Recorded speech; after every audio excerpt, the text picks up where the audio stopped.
Assalamu alaikum wa rahmatullahi ta'ala wa barakatuhu. Barkanku da sake saduwa da mu a cikin sabon bidiyon mu. Sunana Yusuf Musa Magauri tare da abokin tattaunawa na Abdulrahman Sudais. Idan wannan shine farkon zuwan ku wannan channel din, ku taimaka ku danna mana alamar subscribe da alamar ƙararrawa.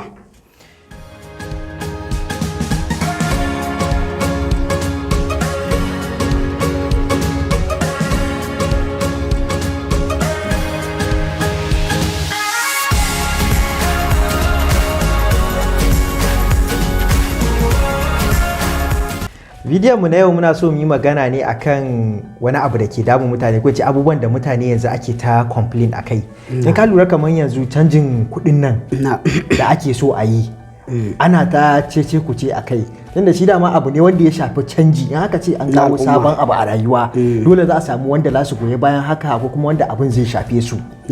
So ni a nawa fahimtan wannan canjin da ake so a yi na wannan kuɗin abu ne mai kyau, saboda yana da fa'ida sosai. Kaga na farko irin halin da muke ciki a yanzu wannan kasan, yanzu kuɗin da ma za a dinga biyan ma'aikata yana wuya.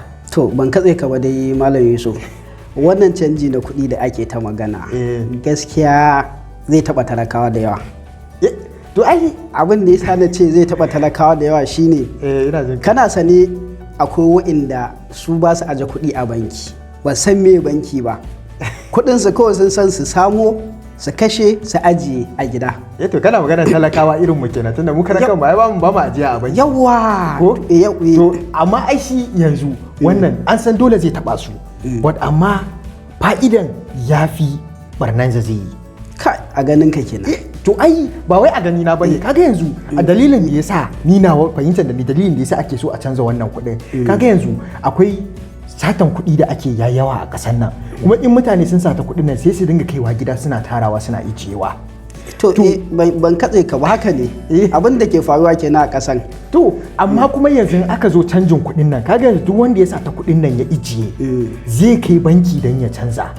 Idan ka kai banki canza kuɗin nan, to a can fa za a tuhume ka a ga wani irin sana'a kake da kake samun kuɗin, da ƙarshe a kama ka. Da kake ta magana za ka kai kuɗi banki, 'yan siyasan nan da masu kuɗi suna da hanyoyi fa kala-kala ta yadda za a canza masu kuɗi cikin sauƙi ba sai sun je banki ba. In ma su ake tunanin cewa in suka zo za a kama su, to suna da hanyoyi fa kala-kala. Suna da wannan hanyoyin, amma ni dai gaskiya ina ganin wannan canza kuɗin za a ɗan samu maslaha. Duk da na san ba wai na kita naka ba, za a sha wuya, tabbas talaka zai wahala. Ka gane? To shi yasa malamai ma tun daga sun fito suna ta magana, kai ka san wannan canji na kuɗi gaskiya zai haifar da wani matsala. To ai su dama ka sa malamai dole za su yi magana, saboda duk abin da zai shafi talaka ka san shi dama malami na talaka ne. Wannan kai ka gane? Zai shafi talaka, amma mu masu kuɗin nan su muke so duk wanda suka sata kuɗin nan a kama su. Ka gane? Amma akwai hanyoyin kama su da dama ba sai ta hanyar canjin kuɗi ba. To da kai kan gaskiya, amma kuma wannan gwamnatin kasan da yanzu to ka gani, to sai dai du'a irin wannan abin. Amma mu maslahan da muke ganin shine a yi canjin kuɗin. Ni ina ganin in an yi canjin zai fi. Ba ka ganin cewa wannan canji na kuɗi zai haifar ma tattalin arziki wata tawaya ko wani abu? Da wannan za a iya samu. Ba zan ce ma ba za a iya samu ba, za a iya samu gaskiya. Za ma a samu ba wai za a iya samu ba. To amma kuma a yanzu a halin da muke ciki, in ba a yi canjin ba ma za mu iya faɗa wannan, saboda ba kuɗin. Ka gane?